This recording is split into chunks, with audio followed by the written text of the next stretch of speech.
Bloomberg Audio Studios. Podcasts, radio, news.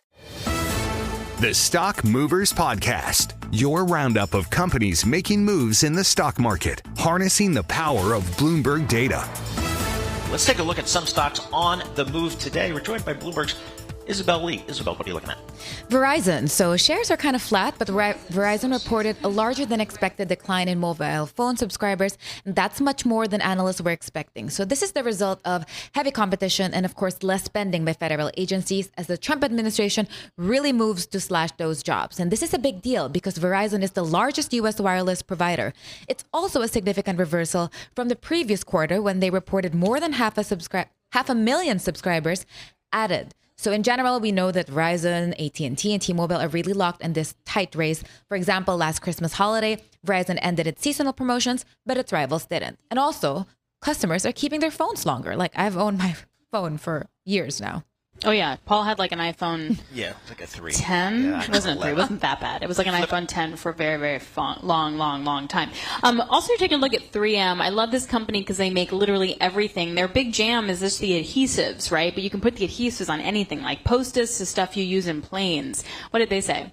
I do love 3M also. My tape at home is 3M, and it's also considered an economic bellwether because its portfolio of really just 1,000 of consumers and multiple industrial products give it a broad exposure to the economy. So for today, shares are edging higher nearly 8%. We have 3M standing by its full year guidance. But it did also acknowledge the risks of the unfolding trade war. So the company said tariffs will have a negative impact of as much as 40 cents a share on full year earnings. But still, I think it's the outlook that really are boosting investors. So the company also, this is important, derives around 11% of its sales in China.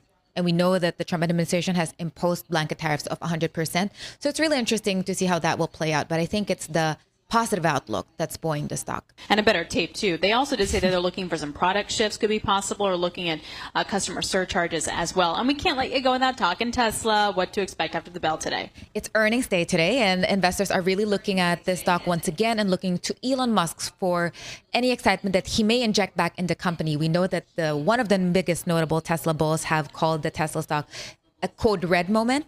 And it's really interesting because Tesla had a lousy start to the year. As we all know, Elon Musk has really engaged himself in a lot of political entanglements, and a lot of customers have been mad. And we have news just today that the treasuries of 8 U.S. states have written an open letter to Tesla's board of directors expressing concern about the direction of the company. But still, the stock is edging higher. I feel like investors are hopeful for where the company will go. Adjusted EPS is at 44 cents. That's the estimate of Bloomberg consensus. And EPS is 33 cents. So we'll see. It'll be exciting when the bell closes today.